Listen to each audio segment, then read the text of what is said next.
السلام عليكم، ازيكم يا بنات؟ عاملين ايه؟ يا رب تكونوا بخير. اهلا بيكم معايا في فيديو جديد. النهارده ان شاء الله هنعمل مع بعض اعاده تدوير لازايز الدواء. لو لقيتي كده ازازه شكلها حلو زي اللي قدامي دي كده ما ترميهاش، خليها نعمل منهم فكرتين ان شاء الله يعجبوكي. بس قبل ما ابتدي، لو مش مشتركه في القناه يا ريت تنوريني واشتركي وفعلي الجرس كمان عشان يوصلك كل الفيديوهات اللي بقدمها بعد كده. ولو عجبتك الافكار اللي هنقدمها النهارده طبعا ما تنسيش بقى تحطي لايك. يلا بينا بقى نكون نخش على الفكره الاولانيه بتاعتنا. طبعًا الأزاز بتاعة الدوا بيبقى محطوط عليها ورقة، أنا باجيبها بانقعها في شوية مَيّة بصابون، وبعدين يعني باغسلها كويس واشيل كل الورقة اللي لازقة عليها، وبعدين لو لسه في لزق باشيله بمثلًا حبة زيت كده صغيرين. ودلوقتي بعد ما خلاص شِلت كل حاجة من عليها، باجيب كده شوية أسيتون على قطنة وابتدي إن أنا أنضفها كويس، بيشيل من عليها أي حاجات بقى لسه تكون لازقة بسيط عشان تكون نضيفة معانا. وكمان أي لزق وأي مثلًا إيدين مطبّعة أو أي حاجة بينضّفها ويخلّيها مراية يعني بتلمع. دلوقتي بقى هاجيب المسطرة وهابتدي إن أنا أقيس طول الإزازة. طول الإزازة كان 12 سنتي، هابتدي إن أنا أقسمها على 4، كل جزء هيبقى 3 سنتي، وبين كل جزء والتاني أنا باعمل كده باسطّر. زي ما أنتم شايفين كده قسّمتها على 4 أجزاء. ليه بقى؟ عشان يبقى مضبوط معايا الشغل اللي أنا هاعمله. جايبة دلوقتي معايا مسدس الشمع، وهابتدي في كل جزء من اللي أنا عملتهم كده هاعمل زي دايرة، طبعًا بمسدس بقى الشمع يعني هيعمل معاكِ شكل دايرة كده. تضبطي إيدِك وتعملي في كل شكل في كل جزء يعني على حسب بقى الإزازة بتاعتِك مقاسها قد إيه. أنا مثلًا الجزء الأولاني ده خَد معايا دايرتين، بعد كده عملت في كل جزء من التانيين 3 دواير بالشكل ده كده. وهاعمل برضه في الجنب التاني اللي ورا نفس الكلام دايرتين زي كورتين كده، وبعدين لمّا تهزّي الإزازة بتاعتِك هتلاقيها اتضبطت معاكِ. طبعًا المسدس الشمع يكون سُخن كويس جدًا علشان يطلع معاكِ الشكل مضبوط.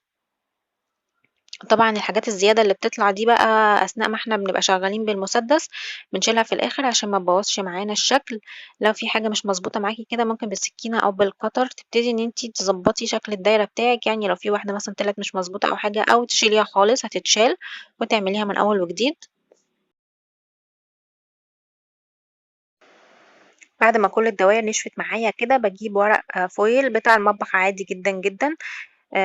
وبعدين بابتدي إن أنا أكرمشه بإيدي، وبعدين بابتدي إن أنا أفرده تاني بإسبونشة أو حاجة عشان بس ما يتقطعش معايا. وهابتدي إن أنا ألزقه فوق الإزازة بتاعتي زي ما أنتم شايفين كده، وبالإسبونشة بابتدي إن أنا أفرد على الدواير اللي أنا عملتها عشان تبقى بارزة وباينة. باحط من تحت أوهو علشان يبقى مثبت معايا ورق الفويل كده كويس. مش هاستخدم مسدس الشمع عشان ما يعملش معايا بروز والشكل يبوظ خالص.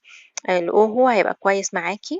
أو زي الأمير مثلًا الأوهو أو الأمير هينفعوا في الموضوع ده.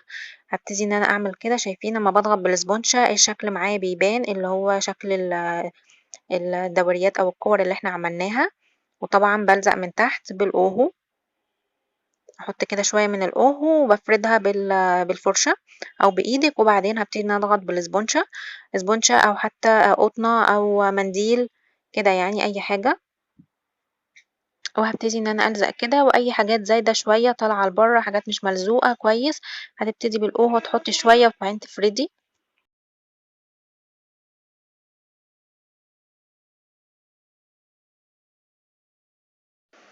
الخطوة بقى اللي بعد كده عشان خاطر نبرز الشغل اللي معانا اللي إحنا عملناه. معايا لون أسود بيتباع عند موّان أزايز كده. هاخد شوية طبعًا بالإسبونشة وهابتدي إن أنا أفرد على ورق الفويل اللي أنا حطيته.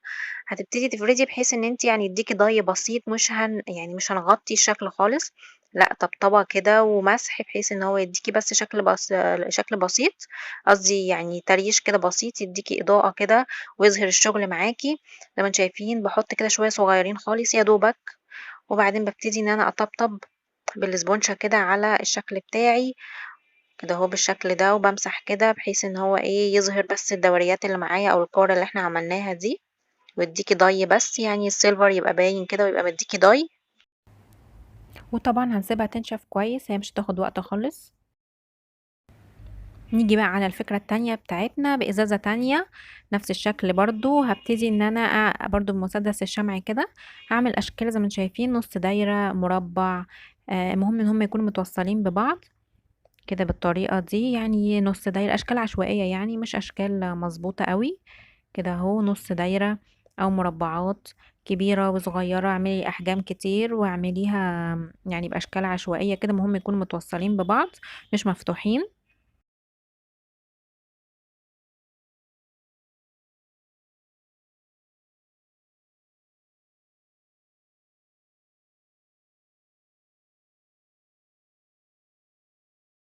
بعد ما خلصت الاشكال العشوائيه دي كده اللي انا عملتها، هبتدي اجيب ده بلاستيك ابيض. هبتدي ان انا ادهن بقى الازازه بتاعتي باللون الابيض كده بطريقه الطبطبه برضو بسبونشه. حسيت ان هي السبونشه هتدي نتيجه احسن من الفرشه.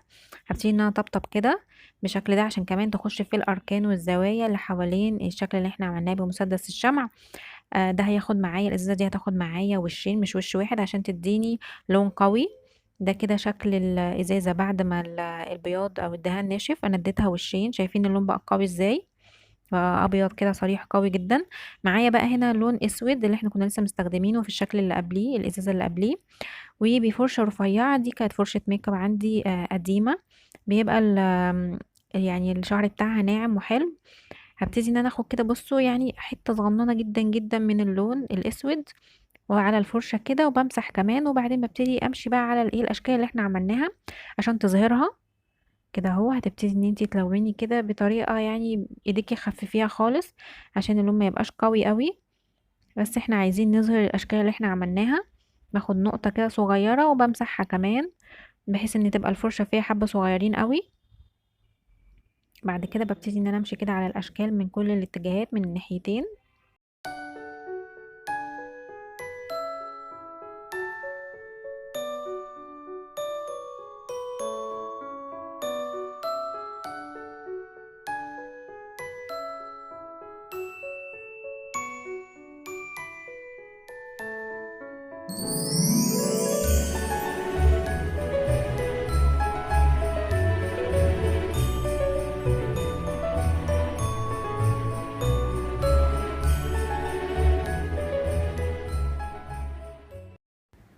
بعد ما خلصنا باللون الاسود كده والاشكال اللي معانا بقت ظاهره وواضحه، ابتدي ان انا برضو اديها زي يعني اضاءه خفيفه باللون الذهبي. ممكن تستخدمي اللون الفضي، كل ده بيبقى طبعا بيرجع على حسب ايه ديكور الاوضه اللي انت هتحطي فيها الفازه دي.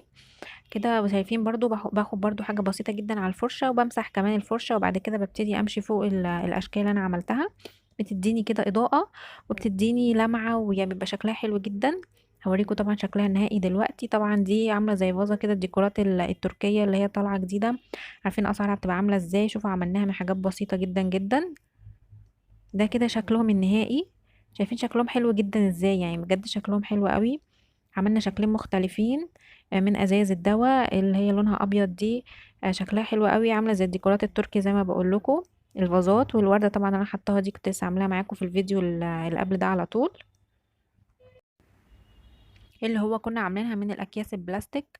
يعني احنا كده عملنا الفازة وعملنا كمان الورد بتاعنا.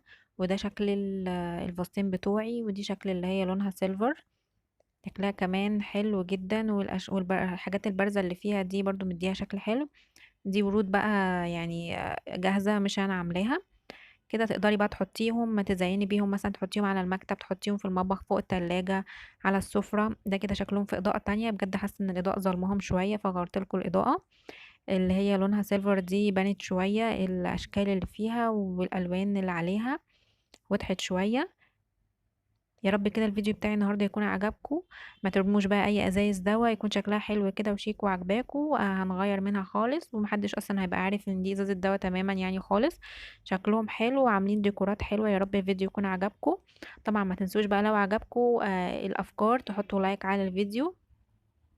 وما تنسيش طبعا تشتركي في القناه لو اول مره تشوفي قناتي، وفعلي الجرس عشان يوصلك كل الافكار والحاجات اللي بقدمها بعد كده. وان شاء الله اشوفكم في فيديو جديد وافكار جديده قريب جدا. مع السلامه.